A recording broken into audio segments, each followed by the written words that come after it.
का 16 कोई भी पढ़ सकता है। First thing Jesus did, he came in the flesh. और सबसे पहली बात हम देखते हैं कि प्रभु यीशु मसीह यहाँ पर देहधार कर आया। He lived in a body just like all of us. वो हमारी तरह इस संसार में रहा। He was vindicated or filled with the Holy Spirit. और वो पवित्र आत्मा के साथ भरपूर था। The angels took care of him. और स्वर्गदूतों ने उनके साथ चलते रहे। His name has been proclaimed in all the nations. और सभी जातियों के बीच उसका नाम का प्रचार किया गया। And it continues to be proclaimed. और उसका नाम निरंतर ही सभी अन्य जातियों के बीच में प्रचार किया गया। So many nations I've traveled to, I've heard the name of Jesus proclaimed. और बहुत से देशों में मैंने यात्रा की है और मैंने देखा है कि प्रभु यीशु मसीह के नाम का ऐलान आज भी किया जाता है। Now this verse was written many years ago. और ये आज बहुत साल पहले लिखी गई थी। Isn't it amazing that it's true today? और कितनी अद्भुत ये बात है कि आज भी ये आयत सच्ची है। And he was believed on in the world. और जैसे हम विश्वास करते हैं and then taken up to heaven. और देखते हैं कि जब उसको स्वर्ग में उठाया गया। So let's look at John chapter 1, verse 14. John, Gospel of John. यूहन्ना की अंजील उसका 14 अध्याय में भी देखेंगे। Jesus became flesh. एक अध्याय उसकी 14 आयत। He became a man and lived among us. और देखते हैं यहाँ पर कि प्रभु यीशु मसीह खुद आदमी बनकर हमारे बीच में रहा।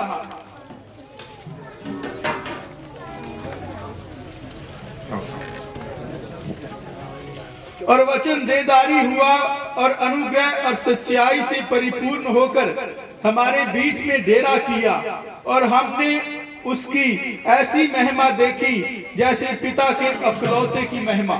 Yes. Now turn quickly to Mark chapter 6. और एक हम और आयत को देखेंगे मरकुस की किताब उसका 6 अध्याय। Or if you want to just listen, then just listen and we'll read it. और यदि आप सुनना चाहते हैं तो आप सुने, हम यहाँ पर पढ़ेंगे। Like I said, we want to go quickly through this. जैसे मैंने पहले ही कहा कि हम कुछ आयतों को जल्दी से पढ़ेंगे। So Jesus came to this earth as a human. यीशु मसीह एक मनुष्य की तरह इस संसार में आया। His family and his neighbors did not think of him as God. उनके पड़ोसियों ने, उसके परिवार ने उनको कभी भी परमेश्वर की कैसे स्वीकार नहीं किया। They didn't realize he was God. उनको पता नहीं था कि वो ही परमेश्वर है। The Lord, the Father God had to reveal this to them. और पिता परमेश्वर को ये बात को उन्हें बताना पड़ा। So let's read verse 3 और हम पढ़ेंगे in chapter 6, Mark 6:3. मरकुस की किताब This is talking 6 अध्याय about- उसकी 3 आयत। This is talking about when Jesus went to his hometown. और यहाँ पर लिखा है जब प्रभु यीशु मसीह अपने गांव में गया, He tried to preach the gospel in his hometown. उसने अपने ही गांव में प्रचार करने की कोशिश की।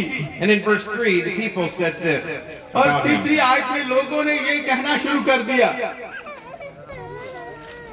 क्या ये वही बड़ाई नहीं जो मरियम का पुत्र और यकूब और यूसुफ यहूदा और शिमोन का भाई है? क्या उसकी बहनें यहाँ हमारे बीच में नहीं रहती?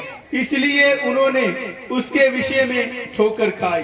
So they were offended by him और यहाँ पर देखते हैं उन्होंने ये इस बात के लिए ठोकर खाई because they knew him too well. क्योंकि वो उस प्रभु यीशु मसीह को अच्छी रीति से जानते थे। They said, we know his brothers, we know his mother and father. और वो कहने लगे, हम इसके पिता को जानते हैं, माता को जानते हैं, इसके भाई बहनों को जानते हैं। How could he be someone special? ये हमारे लिए खास व्यक्ति कैसे हो सकता है? Let me tell you this. और मैं आपको ये बात कहना चाहता हूँ, Don't overlook someone just because you know them. इस बात के लिए आप उसकी तरफ मत देखें कि आप उसको जानते हैं। Don't think less of someone just because they're familiar to you. कभी भी किसी को नीचा मत समझे यदि आप उसको बहुत तारीफ से जानते हैं। God could raise up a great person from among this group right here. परमेश्वर यहाँ से ही किसी ऐसे व्यक्ति को बहुतायत से खड़ा करके इस्तेमाल कर सकता है। We don't know. हम नहीं जानते। And it says in verse 5 and 6, Jesus could do no miracles there. और 5वीं और 6ठी आयत में ऐसा लिखा है कि प्रभु यीशु मसीह वहाँ पर कोई चमत्कार कर ना सका, Except maybe 1 or 2 miracles. केवल 1 और 2 चमत्कारों को ही वहाँ पर कर सका, Because of their unbelief. क्योंकि उनके अविश्वास के कारण। I want to encourage you today, don't let your heart be filled with unbelief. मैं आपको ये बात कहना चाहता हूँ कि आपके हृदय में कभी भी विश्वास कम नहीं होना चाहिए। The next thing it says is Jesus was filled with the Spirit. और अगली बात जो मैं आपसे कहना चाहता हूँ वहाँ पर यह लिखा है कि यीशु मसीह पवित्र आत्मा से भरा हुआ था। Acts 10:38 talks about this. और हम जब प्रेरितों के काम 10 अध्याय उसकी 38 आयत को पढ़ते हैं वहाँ पर यह लिखा है, It says God anointed Jesus of Nazareth और यहाँ पर हम देखते हैं कि प्रभु यीशु मसीह का अभिषेक किया परमेश्वर ने and filled him with the Holy Spirit. और उसको पवित्र आत्मा से भर दिया। And read the rest. How he went about. परमेश्वर ने किस रीति से यीशु नासरी को पवित्र आत्मा और सामर्थ से अभिषेक किया, वह भलाई करता और सबको जो शैतान के सताए हुए थे अच्छा करता फिरा, क्योंकि परमेश्वर उसके साथ था। He healed everyone that was sick and oppressed by the devil. और जो लोग शैतान के जकड़े हुए थे, जो लोग बीमार थे, उनको प्रभु यीशु मसीह ने चंगा किया। Because God was with him. क्योंकि परमेश्वर उसके साथ था। Some of you might need healing today. शायद आज आपके बीच में कोई ऐसा बैठा हो जिसको चंगाई की जरूरत है। Don't let your heart be in unbelief like the people in Nazareth. होने दे ऐसा ना हो कि आपके हृदय में नासरत के लोगों के जैसे विश्वास कम पड़ जाए। God might want to heal you today. परमेश्वर शायद आज आपको ही चंगा करना चाहता होगा। Hallelujah. Hallelujah. There's a story in Mark chapter 2. और जब हम मरकुस की किताब पढ़ते हैं वहाँ पर एक कहानी को लिखा है। We're not going to read the whole story. I just want to tell it a little bit. और मैं इस कहानी को सारा नहीं पढ़ना चाहता, मैं थोड़ा ही बताऊंगा। You've heard this story. Many of you may have heard this story. शायद आप में से बहुतों ने ये कहानी को बहुत बार सुना होगा। Jesus was preaching in a home, जब यीशु मसीह अपने ही गांव में प्रचार कर रहा था, maybe similar to some of the homes we have here. और जैसे हम यहाँ पर प्रचार करते हैं वैसे ही, And he was sharing the gospel, and the room was filled with people. और हम देखते हैं जब प्रभु यीशु मसीह सुसमाचार प्रचार कर रहा था तो कमरा लोगों से भरा हुआ था। See, now if I wanted to walk to the back from here, I could probably go through this group right here. और यदि मैं यहाँ से पीछे जाना चाहता हूँ तो मैं इस जगह से निकल जाऊंगा। But in this meeting that talks about Jesus in Mark chapter 2, there was no space to walk. और जब हम मरकुस की किताब में देखते हैं यहाँ पर यीशु मसीह खड़ा होकर प्रचार कर रहा है, उस कमरे में कोई भी ऐसी जगह नहीं है जहाँ से वो निकल कर There must have been hundreds of people packed in that house. शायद उसी कमरे के बीच में 100 से अधिक लोग बैठे होंगे, Packed in so tight that no one could move. और वो बहुत नजदीक एक दूसरे के पास बैठे होंगे कि कोई भी जगह नहीं थी बाहर जाने के लिए। And these men came to the meeting, and they came into the door. और यहाँ पर देखते हैं कि जब वो कुछ लोग इस सभा में आए तो वो दरवाजे के पास पहुंचे। They were carrying their friend who was paralyzed, और वहाँ पर एक ऐसा व्यक्ति था जिसके पूरा अधरंग हुआ था, carrying him on a mat. और उसको एक बिस्तर पर लेकर आ रहे थे। And it says they couldn't come in because the room was so full. और वहाँ पर लिखा है कि वो कमरे के भीतर नहीं आ सके क्योंकि कमरा लोगों के साथ भरा हुआ था। But they had faith in their hearts. परंतु उनके मन में एक विश्वास था। The paralytic didn't have faith in his heart. उस अधरंगी के हृदय में ये विश्वास नहीं था। He didn't know anything about this Jesus. क्योंकि उसको यीशु मसीह के बारे में पता ही नहीं था। Maybe you're here because a friend brought you today. शायद इसीलिए वो सभा में आ सका हो क्योंकि उसके मित्रों ने उसको वहाँ पर लाया था। Maybe you don't know anything about Jesus. शायद उसको यीशु मसीह के बारे में कुछ पता ही नहीं था। Maybe you don't know very much. शायद वो यीशु मसीह को अच्छी रीति से जानता भी नहीं था। Maybe you're just curious. शायद वो भयभीत होगा। God wants to meet you here today. परमेश्वर आपको आज मिलना चाहता है। Jesus wants to touch you here today. प्रभु यीशु मसीह आज आपको छूना चाहता है। Jesus wants to save you here today. आज यीशु मसीह आपको बचाना चाहता है। Jesus wants to heal you here today. यीशु मसीह आज आपको चंगा करना चाहता है। So these men were bringing their friend who was sick. और देखते हैं जहाँ पर उस आदमी को यहाँ पर लाया गया जो लकवे का मारा था। Because they wanted Jesus to touch him that day. क्योंकि वो चाहते थे कि उनका जो मित्र है वो आज प्रभु यीशु मसीह को आकर छू ले। Did they stop at the door because there was no room to come in? क्या वो कमरे के दरवाजे के सामने ही रुक गए क्योंकि कमरे में कोई जगह नहीं थी? That did not stop them. वो दरवाजे के ऊपर नहीं रुके। If you read on in the story, and I'll let you do that later, मैं चाहता हूँ कि आप इस कहानी को बाद में पढ़ें। we read that these friends went to the roof. और हम देखते हैं कि ये अपने मित्र को लेकर छत के ऊपर चले गए They got a ladder and they climbed up on the roof. और वो एक सीढ़ी से वो एक छत के ऊपर चले गए। Can you see them? Can you picture them in your mind climbing the roof? क्या आप कल्पना कर सकते हैं कि कैसे विश्वास के साथ वो कमरे की छत के ऊपर जा रहे हैं Carrying this man on a pallet. और वो एक देखते हैं कि बेड के ऊपर एक व्यक्ति को लेकर जा रहे हैं They're lifting the bed up onto the roof. और वो बेड को छत के ऊपर ले जा रहे हैं They had to put a lot of effort into this. और इस कार्य को करने के लिए उन्हें बहुत सी कोशिश करनी पड़ी। Maybe this man was very heavy. शायद ये व्यक्ति बहुत भारी होगा It didn't stop them. परंतु उसके भार के कारण भी वो वहाँ पर रुके नहीं। They came to the roof and they started to, they made a hole in the roof. वो छत के ऊपर आकर उन्होंने छत बातें कर रहा था। And all of a sudden everyone looks up. What's happening? सभी लोग उस कमरे की छत की तरफ देखने लगे। What's happening? क्या हो रहा है ऊपर? Pieces of the roof are falling maybe. छत के कुछ टुकड़े नीचे गिर रहे हैं। There's dust coming down. There's rocks maybe falling down. मिट्टी या पत्थर या ईंटें वहाँ छत से नीचे गिर रही हैं There's sticks falling down. और उसके जो छोटी छोटी लकड़ियां वहाँ से गिर रही हैं। People might be saying, they need to stop that. और लोग शायद ये कहते होंगे कि हमें इनको रोकना चाहिए। They're disrupting the meeting. ये तो मीटिंग में बहुत बड़ी रुकावट बन रहे हैं। We have a nice quiet meeting. हम तो बड़ी शांति से मीटिंग में बैठे हुए हैं। Everyone's happy. बहुत ही हम खुश हैं। Everyone's respectful. सभी एक दूसरे का आदर कर रहे हैं। We don't need someone tearing the roof.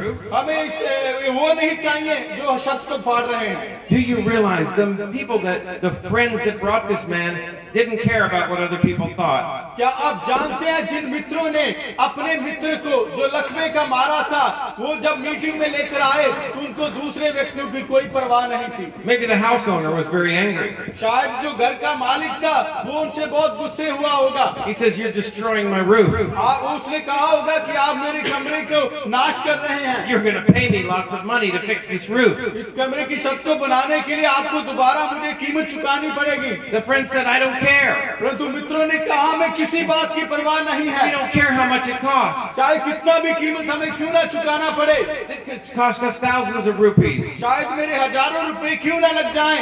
Because we don't care because we want our friends to be healed. हम किसी बात की चिंता नहीं करते। हम चाहते हैं कि हमारा मित्र आज चंगा हो We want जाए। our friend to come to know Jesus. हम चाहते हैं कि हमारा मित्र आज ही प्रभु यीशु मसीह को जान ले।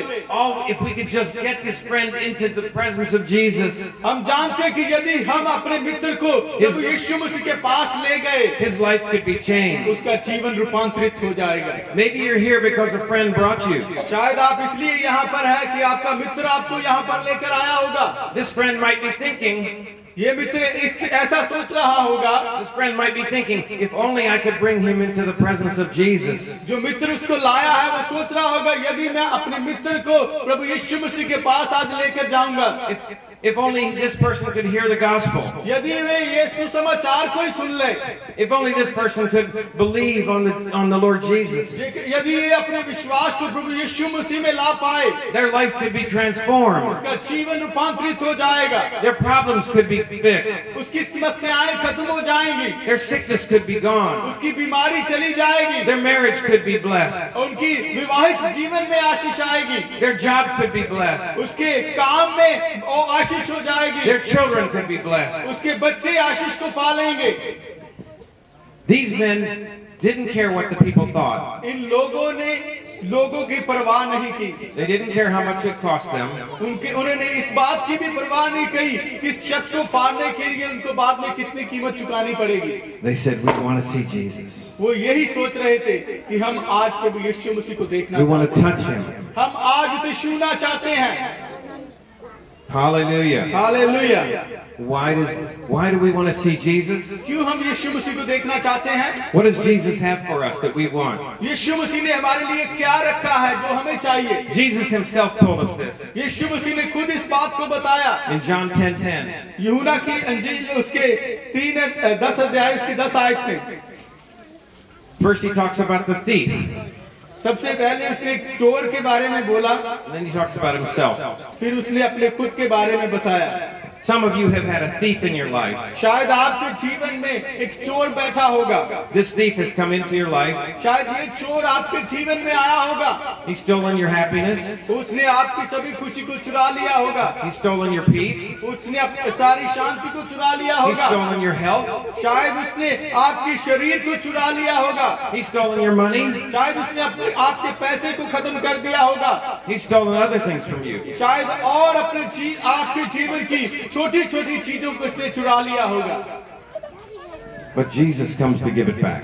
परंतु यीशु मसीह उसको वापस देने के लिए आया। Let's read this verse. John 10:10. हम यूहन्ना का सुसमाचार उसका 10 अध्याय की 10 आयत को पढ़ेंगे।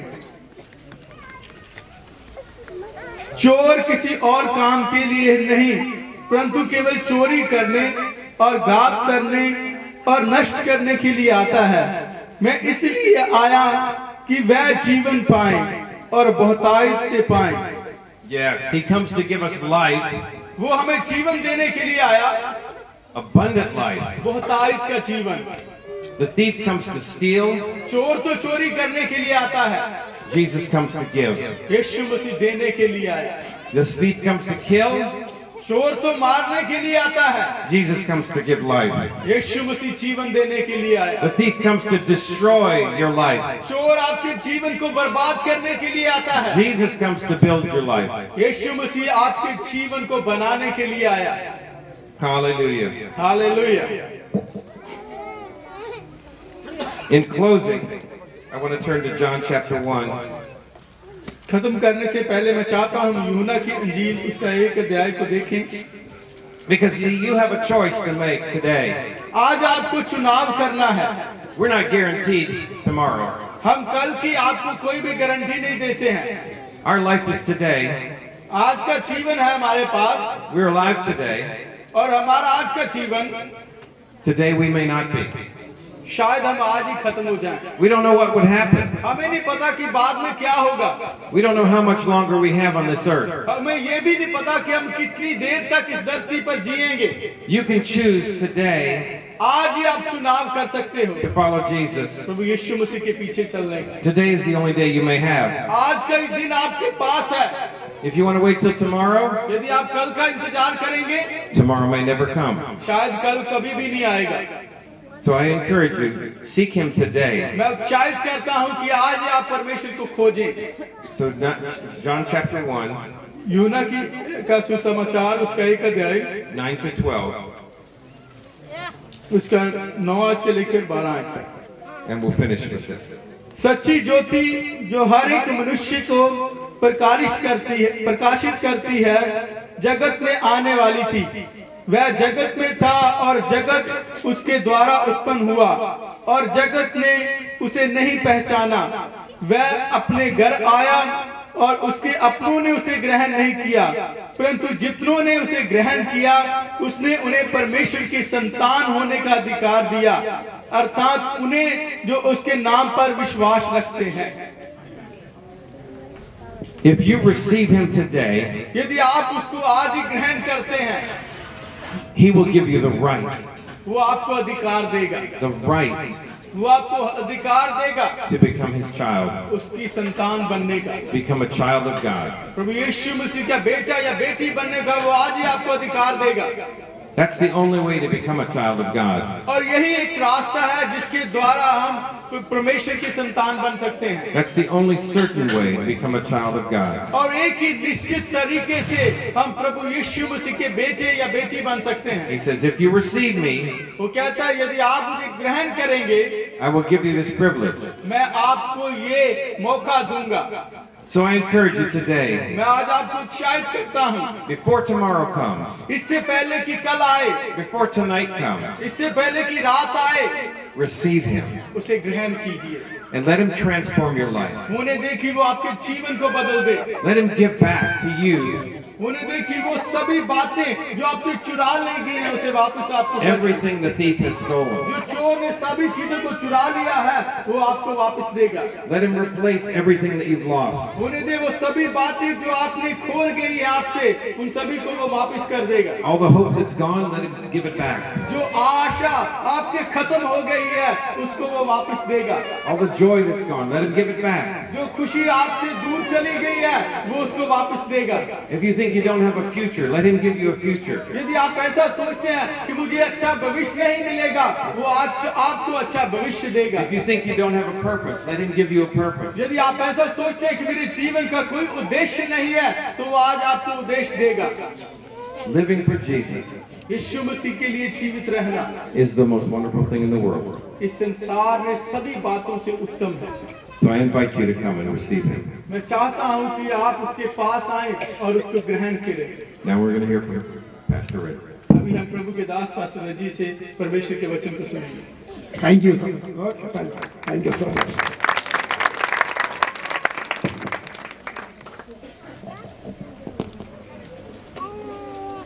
हालेलुया।